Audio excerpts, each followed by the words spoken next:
Hello student. एक बार फिर से आपका एमडीएस क्लासेस में स्वागत करता हूं। मैं मोइनुद्दीन। आज का जो अपना टॉपिक रहेगा वो 12th क्लास के मॉडल पेपर पर रहेगा। क्यों, आप जानते हो कि आपके आरबीएसई यानी राजस्थान सेकेंडरी बोर्ड ने अपने वेबसाइट पे मॉडल पेपर अपलोड किए हैं, जिसका पैटर्न मैं आपको समझाने की कोशिश करूंगा और एक मॉडल पेपर मैं सॉल्व करने की कोशिश करूंगा। अपना 18 तारीख से गवर्नमेंट ने ये घोषणा कर दी है कि अब स्कूलें और कॉलेज खुल जाएगी, तो हम आपसे ऑफलाइन भी मुलाकात करेंगे।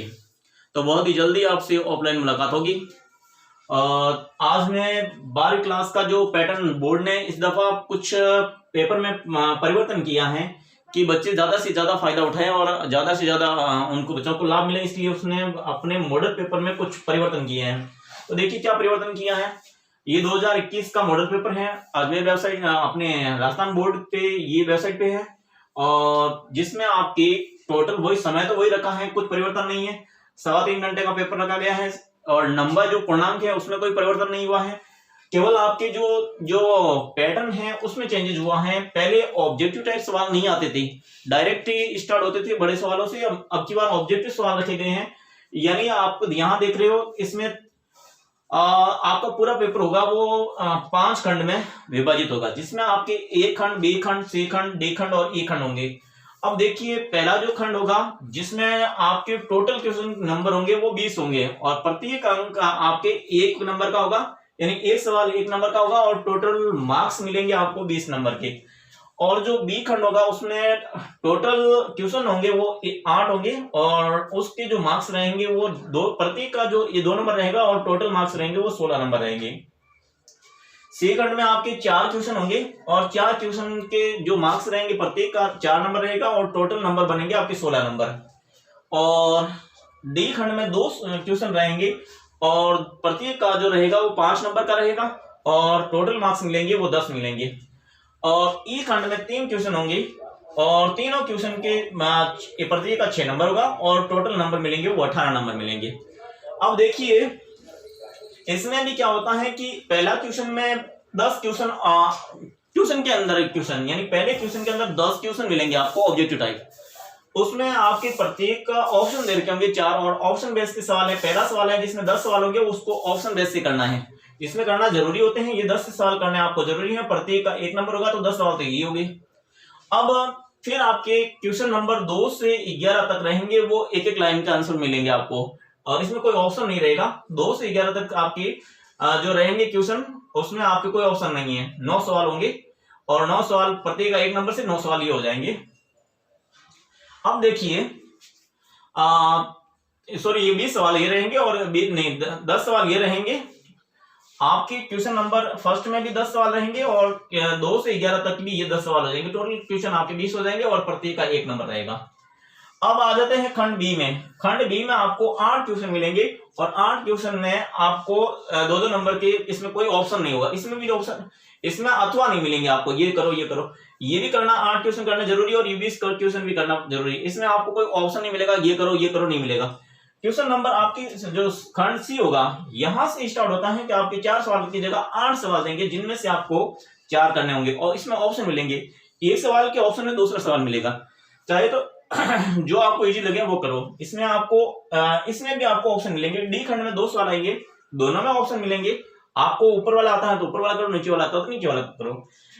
ई खंड अब की बार नया जोड़ा है, जिसमें आपके 3 क्वेश्चन मिलेंगे, मगर इसमें एक सवाल के 3 सवाल देंगे, यानी 3 ऑप्शन मिलेंगे।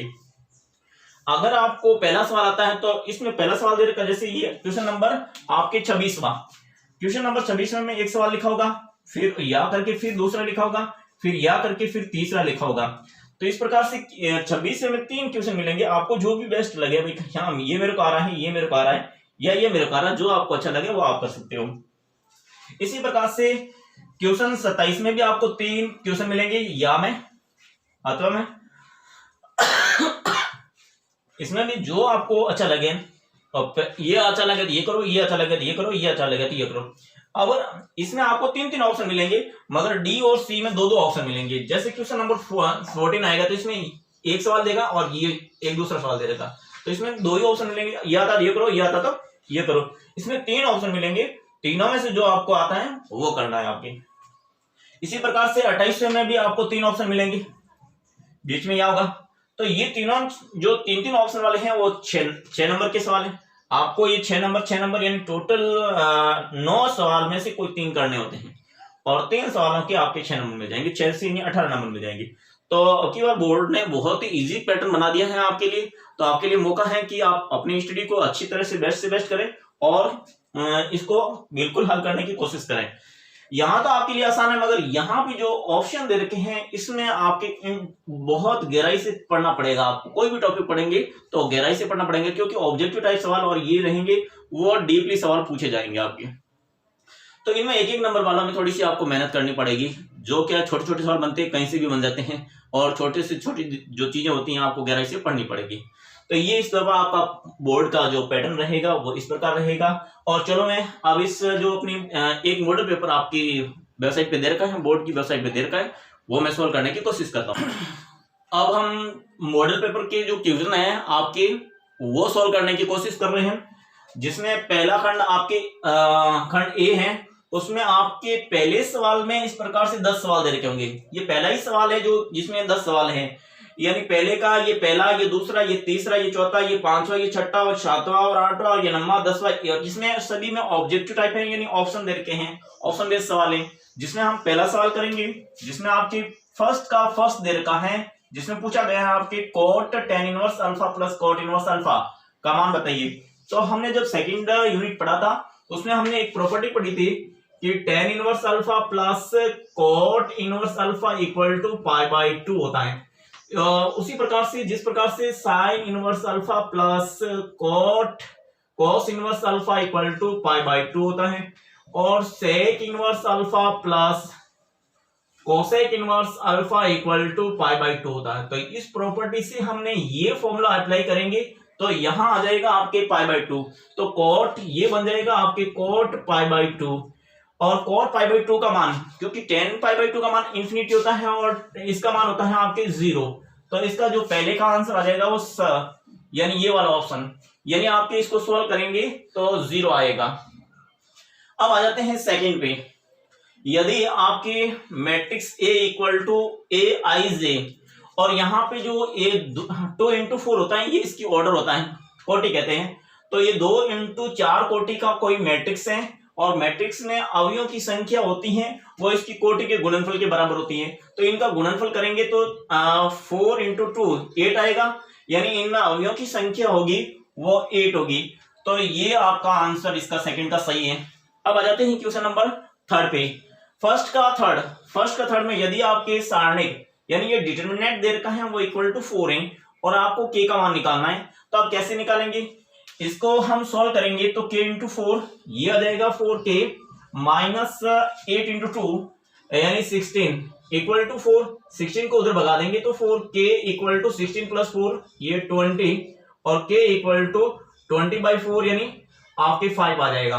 तो k की वैल्यू है वो 5, यानी ये आपका ब ऑप्शन सही है। अब आ जाते हैं फर्स्ट के फोर्थ में। अगर आपके अवयव कोई मैट्रिक्स A अव्युत्क्रमणीय अवयव कहलाता है, यानी नॉन सिंगुलर, हमने सिंगुलर और नॉन सिंगुलर के बारे में बात की थी, तो अगर आपके नॉन सिंगुलर हैं तो डेफिनेटली आपके मोड ऑफ यानी सारणिक ऑफ एक इक्वल टू क्या आएगा, 0 आएगा। तो आपके अव्युत्क्रमणीय होने की ये शर्त है आपकी, जो ये सारणिक ऑफ ए का मान ये जो है ना वो आपके 0 होना चाहिए, और ये व्युत्क्रमणीय होगा तो यहाँ पे mod A not equal to 0 होना चाहिए। तो इसमें तो अव्युत्क्रमणीय पूछा तो इसकी कंडीशन ये है mod of A equal to 0। अब आ जाते हैं क्वेश्चन फर्स्ट के फोर्थ में। फलन y equal to cos root of x का x के सापेक्ष अवकलन करेंगे। इसमें चेन रूल है, पहले हम cos का करेंगे तो हम जानते हैं कि cos का जो डिफरेंशिएशन है वो माइनस का साइन होता है, तो ये हम यहाँ पे आपके y equal to cos root of x है तो dy/dx आ जाएगा आपके cos का, तो minus sine root of x। अभी इसका बाकी है, चेन रूल के मुताबिक किसका होना बाकी है, रूट ऑफ x का होना बाकी है, तो ये हो जाएगा माइनस के sine root of x into root of x का होता है 1/2 रूट ऑफ x। ये तो इसमें से कौन सा ऑप्शन है, ये माइनस का sine root of x upon 2 root of x, ये वाला, इससे ये है तो इसमें भी आपके ब ऑप्शन सही है। अब आ जाते हैं फर्स्ट के 6 में। आपके कोई कर्व दे रखा है y equal to x cube minus x, बिंदु x बराबर 2 पर स्पर्श रेखा की परिणता ज्ञात कीजिए, यानी आपके स्लोप ज्ञात करनी है। स्लोप कैसे ज्ञात करेंगे?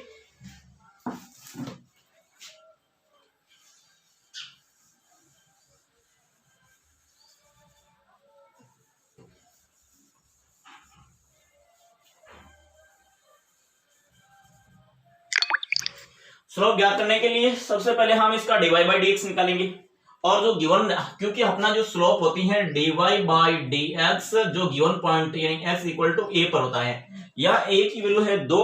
तो पहले तो इसका डिफरेंशिएशन करें।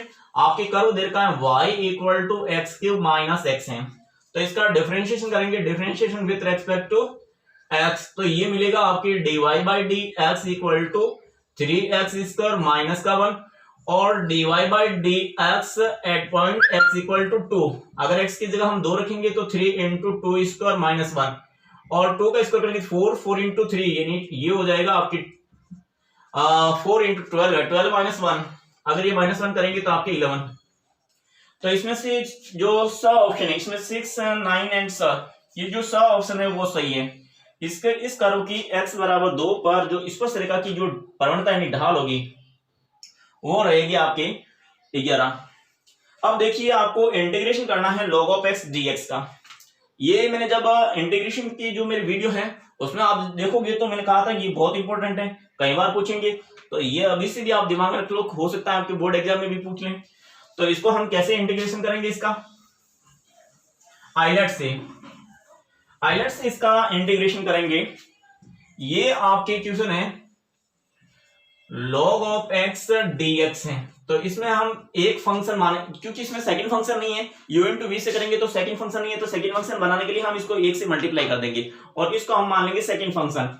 यानी ये मेरा फर्स्ट इंटीग्रेशन करेंगे आइलेट से, तो ये बाई पार्ट्स, हम बाई पार्ट्स यूज कर रहे हैं, तो ये हो जाएगा log of x integration 1 dx, फिर माइनस यहां पे इंटीग्रेशन इसका डिफरेंशिएशन log ऑफ x का डिफरेंशिएशन और इनटू फर्स्ट का इसका इंटीग्रेशन 1 dx का और होल का dx।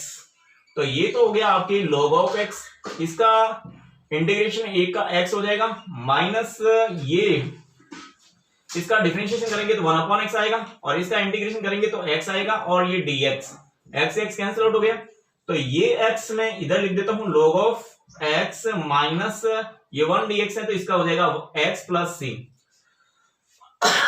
अब मैं, क्योंकि ये इंटीग्रेशन तो हो गया, मगर ये ऑप्शन यहाँ पे कहीं पे भी है नहीं, ये जो अपना ऑप्शन देख रहे हैं इसमें यहाँ पे ऐसा कोई ऑप्शन नहीं है इंटीग्रेशन। तो फिर हम आगे बढ़ते हैं, इन दोनों में से x कॉमन ले लेते हैं, x कॉमन ले लेते हैं, तो यहाँ पे log ऑफ x माइनस 1 बचता है प्लस c। तो यहाँ पे भी ऐसा कुछ नहीं है, e है, तो e कैसे लाएंगे? क्योंकि 1 को हम लिखेंगे, 1 को हम लिख सकते हैं log of e base e, तो x equal to log of x minus log of e base e और प्लस c, इसमें log प्रॉपर्टी लगाएंगे तो x हो जाएगा आपकी log of x by e और प्लस c। तो ये वाला ऑप्शन किसमें? ये वाला ऑप्शन सा ऑप्शन है, तो ये वाला आपका करेक्ट हो जाएगा। तो अब देखिए क्वेश्चन फर्स्ट का 8th में आपको सीधा सीधा पूछा गया है कि ये अवकल समीकरण दे रखा है, अवकल समीकरण दे रखा है, और इसकी आपको कोटि पूछी गई है और घात पूछी गई है।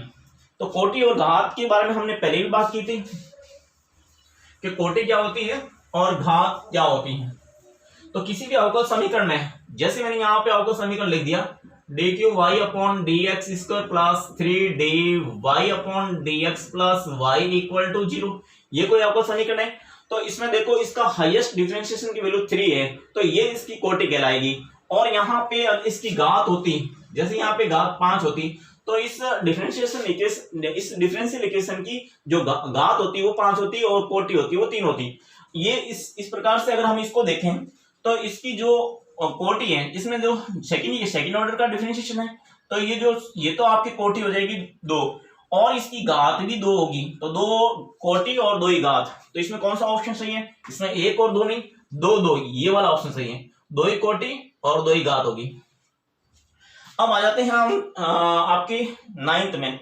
सदिश दे रखा है a equal to i plus j plus i cap plus j cap plus k cap का परिमाप ज्ञात कीजिए। परिमाप कैसे ज्ञात करते हैं?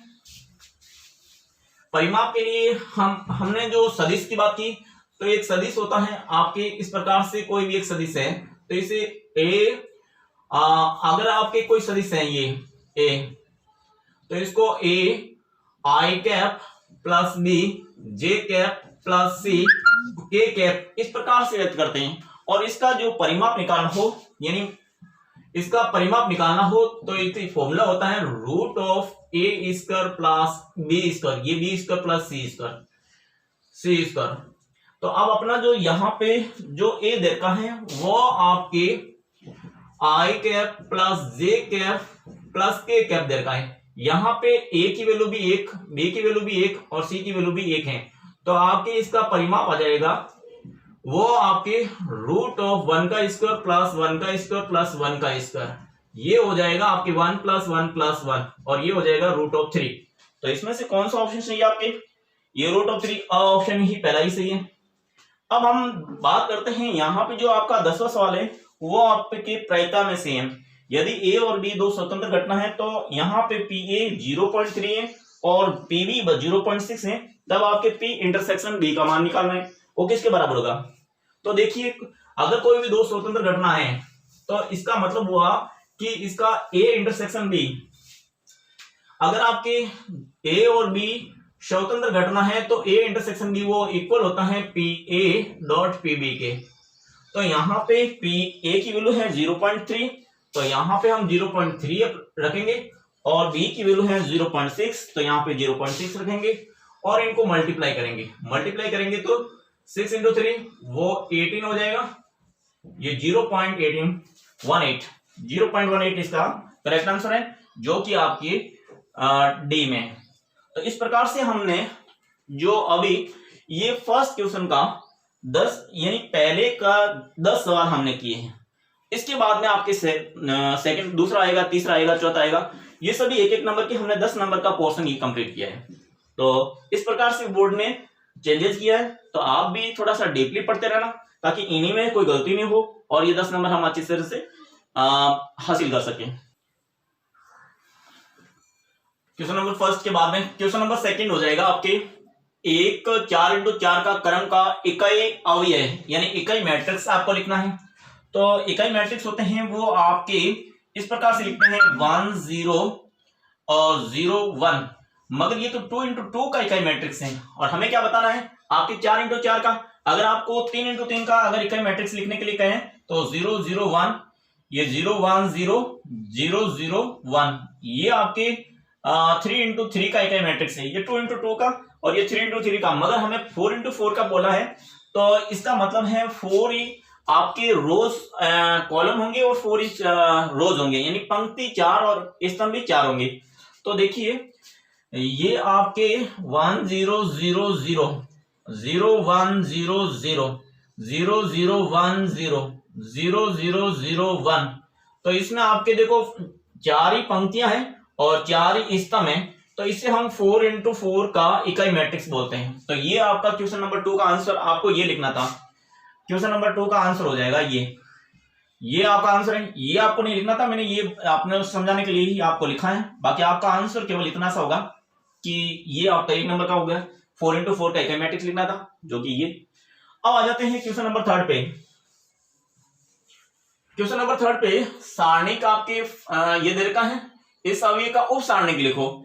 अगर आपको जैसे मान लीजिए ये आपके 5 3 4 6 7 8 9 8 7, अगर इसमें 3 का आपको उप सारणी लिखना है तो ये और ये छोड़ देते हैं, ये पंक्ति और ये कॉलम छोड़ देते हैं, तो पीछे बचता है आपके 6 9 8 7 बचता है, ये उप सारणी होता है।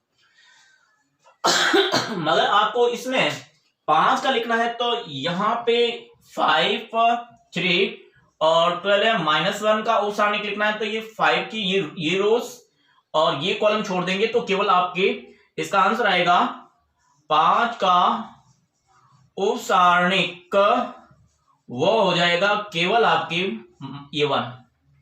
तो ये आपकी क्वेश्चन नंबर 3 कंप्लीट हुआ।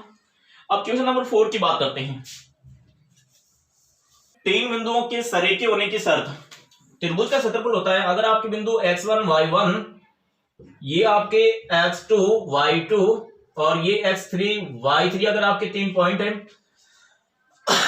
तो आपके त्रिभुज के क्षेत्रफल का सूत्र होता है आपके एरिया ऑफ ट्राइंगल हो जाएगा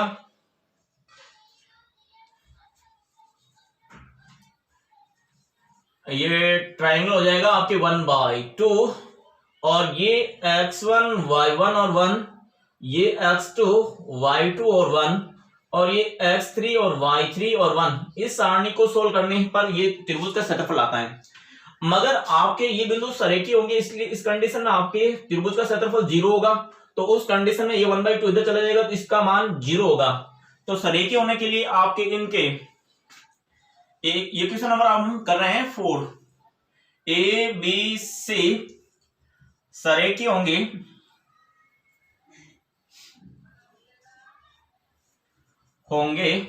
यदि आपके सारणिक x -2 1 and 5 2 1 and 8 8 1 equal to 0, क्योंकि ये त्रिभुज का क्षेत्रफल 0, ये 1/2 उधर चला जाएगा 0 में, तो ये रिजल्ट मिलेगा। अब आपको x का मान निकालना है, तो इस सारणी को हम सोल्व करेंगे। इस सारणी को सोल्व कैसे करेंगे, ये हम x लिखेंगे और इसको मल्टीप्लाई करेंगे तो 2 और माइनस इसको मल्टीप्लाई करेंगे तो 8, या माइनस ये ऑलरेडी -2 है। अब इसको मल्टीप्लाई करेंगे 5 × 1 यानी 5 माइनस 8 × 1 8, फिर यहां +1। अब हम इसको 5 पर × 8 करेंगे तो ये 40 और 8 × 2 करेंगे तो ये 16 यानी 16 इक्वल टू 0। तो यहाँ पे 2 में से 8 गए तो -6, तो -6x और ये माइनस प्लस हो जाएगा। 8 में से 5 जाएंगे तो -3, -3 को 2 से गुना करेंगे तो -6 और ये 40 में से 16 निकल गए, तो 40 में से 16 निकले तो 24, ये 24 प्लस के 24 24 × 1 करेंगे तो प्लस के 24 और बराबर 0, और 24 में से ये 6 निकल जाएंगे तो ये -6x माइनस प्लस के 18 हो जाएंगे बराबर 0। ये 18 होते जाएंगे तो -6x बराबर -18, ये माइनस से माइनस कैंसिल हो जाएगा तो x बराबर 18/6 बराबर 3। तो इस प्रकार से आपके क्वेश्चन नंबर 4 में x अगर ये सरेखी है तो x का मान आपके कितना हो जाएगा 3, x का मान हो जाएगा 3, क्योंकि सरेखी होने के लिए त्रिभुज का क्षेत्रफल 0 होना चाहिए। चलते हैं नेक्स्ट।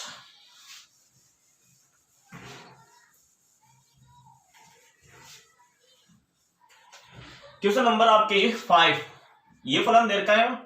क्वेश्चन नंबर 5 में आपके y equal to sine x degree दे रखा है और आपको x के सापेक्ष अवकलन करना है, dy/dx का मान निकालना है। तो हम इसको रेडियन को बनाएंगे, तो इसको हम पाई अपॉन 180 से मल्टीप्लाई कर देंगे तो ये रेडियन में चेंज हो जाएगा। उस कंडीशन में रेडियन में चेंज हो गया।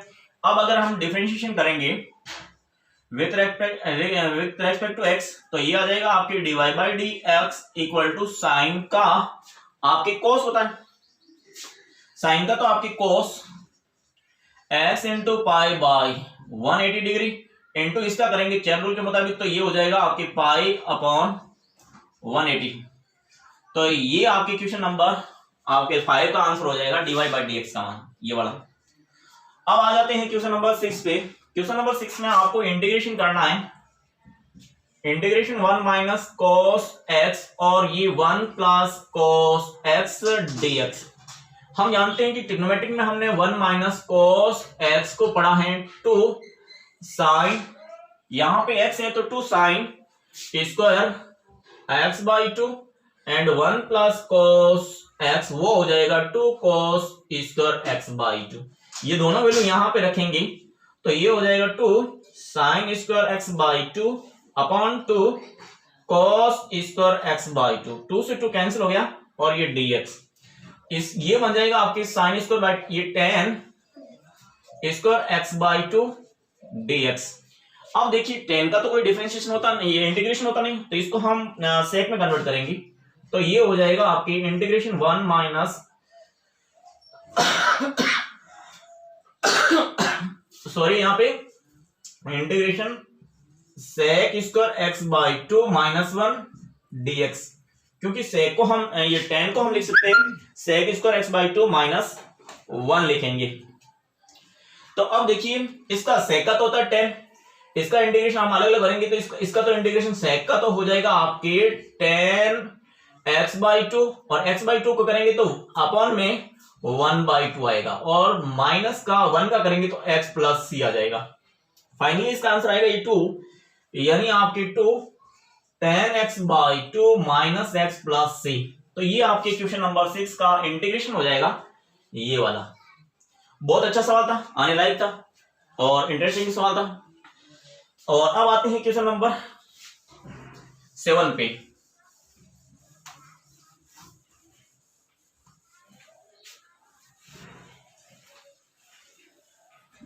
क्वेश्चन नंबर 7 आपको एक सर्कल दे रखा है, यहां पे x² plus y² equal to a² का क्षेत्रफल निकालना है। तो इसमें तो कुछ करने की जरूरत नहीं है क्योंकि हम जानते हैं कि जो सर्कल का एरिया होता है वो पाई r² होता है और यहाँ पे a की वैल्यू r की वैल्यू दे रखी है वो a, तो इसका तो सीधा सा आंसर हो गया कि पाई a², ये इसका एरिया हो जाएगा। अब आ जाते हैं क्वेश्चन नंबर 8 पे। क्वेश्चन नंबर 8 है, ये सभी एक एक नंबर के सवाल हैं, आपको एक लाइन में आंसर देना है।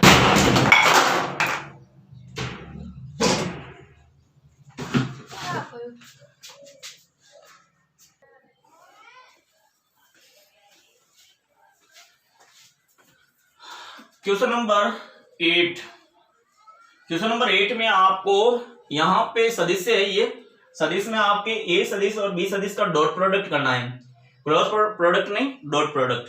यानी अगर आपके a कोई भी आपके ai plus bj a1 plus b1 j plus c1 k cap हो, ये कोई भी सदिश हो, और b कोई भी एक और दूसरा सदिश है a2 i cap plus b2 j cap plus c2 k cap हो, और अगर इनका a डॉट b निकालना हो तो इस i के a1 और a2 ये हो जाएगा आपके a1 a2 plus b1 b2 plus c1 c2 हो जाएगा।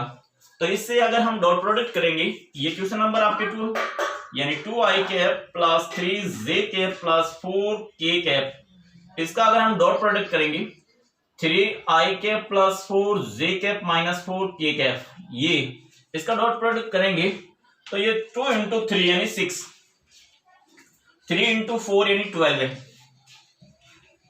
और 4 इंटू 4 यानी माइनस के 16, तो ये हो गया आपके 12 प्लस 6 यानी 18 माइनस 2, यानी इसका आंसर आ जाएगा आपके 2। तो क्वेश्चन नंबर आपके 8 का आंसर हो गया ये। अब आ जाते हैं क्वेश्चन नंबर 9 पे। क्वेश्चन नंबर 9 में आप ये सभी एक एक नंबर के सवाल है, बिल्कुल ही आसान से सवाल है, अगर आपने डीपली पढ़ा है तो बहुत ही आसान है, नहीं तो फिर आपके लिए मुश्किल हो जाएगी। अब हम क्वेश्चन नंबर 9 पे देखते हैं। यहाँ पे आपके दिक् अनुपात दे रखे हैं ये, और आपको दिक्कोजिया ज्ञात करनी है। अगर आपके दिक् अनुपात a b c दे रखे हैं दिक् अनुपात, अगर आपको दिक्कोजिया l ज्ञात करनी है तो a upon root of a² plus b² plus c², ये प्लस माइनस होता है, और m बराबर आपके plus minus b upon root of a² plus b² plus c² होता है, और n equal to plus minus c upon root of a² plus b² plus c² होता है। तो यहां पे आपको क्वेश्चन नंबर 9 में ए बी का मान, यहां पे a बराबर तो दे रखा है आपके 2, b बराबर दे रखा है -1 और c बराबर दे रखा है -2, ये दे रखा है, और इसकी दिक्कोजिया ज्ञात करनी है तो l ज्ञात करेंगे तो l हो जाएगा आपकी प्लस माइनस a तो हो गया 2 अपॉन रूट ऑफ a² यानी 4 प्लस b² यानी 1 और -2 का स्क्वायर करेंगे तो प्लस 4, यानी ये आ जाएगा आपके plus minus 2 upon root of 9 यानी प्लस माइनस 2 अपॉन 3 आ जाएगा। अगर हम m की बात करते हैं, m हो जाएगा आपके प्लस माइनस, b की वैल्यू है -1 तो ये माइनस का 1 अपॉन रूट ऑफ, यहाँ पे भी 4 प्लस 1 प्लस 4 आएगा, तो प्लस माइनस ये लगा हुआ है तो ये माइनस प्लस हो जाएगा, और ये 1 अपॉन रूट ऑफ 9 यानी माइनस प्लस 1 अपॉन 3 हो जाएगा। अब हम n की बात करते हैं, तो n हो जाएगा आपकी, c है -2 तो ये -2 plus minus -2 upon root of a² 4 plus 1 plus 4, ये हो जाएगा आपके plus minus 2 upon root of 9, और ये हो जाएगा आपके +-2/3।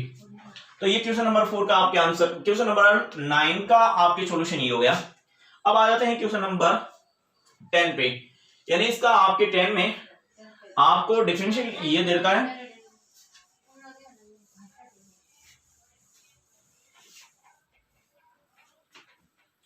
अवकलन समीकरण, ये आपके अवकल समीकरण दे रखा है dy/dx = sin x - x को हल करके y का मान निकालना है। तो ऐसा समीकरण हो तो हम क्या करते हैं, वेरिएबल चरों को प्रतिकरण कर लेते हैं। चरों को प्रतिकरण करेंगे तो ये हो जाएगा आपकी dy = sin x - x और dx, ये इंटीग्रेशन कर लेंगे इनका। तो इसका इंटीग्रेशन करेंगे तो ये y = sin का हो जाएगा आपके cos x माइनस का, साइन का इंटीग्रेशन का माइनस की cos x, और ये -x का हो जाएगा आपकी x² + 2 + c। तो सीधी सी बात है कि आपके चरों का प्रतिकरण करने के बाद में फिर इसका आपके समाकलन करने से ये आपका c की वैल्यू आ गई, जो कि यहाँ रखेंगे। अब लास्ट क्वेश्चन नंबर ये 10 था। क्वेश्चन 11 में डायरेक्टली अगर आपके फॉर्मूला इसका इंटीग्रेशन, और इसलिए तो सीधा सा फॉर्मूला है कि आपके 1/a² + x² dx, ये किसका इंटीग्रेशन है, ये 1/a tan 1x/a का फॉर्मूला, डायरेक्ट इंटीग्रेशन का फॉर्मूला है। तो ये आपके एक एक नंबर के सवाल थे जो कि मैंने आज सॉल्व कराए। कल हम 2-2 नंबर से और आगे बढ़ेंगे।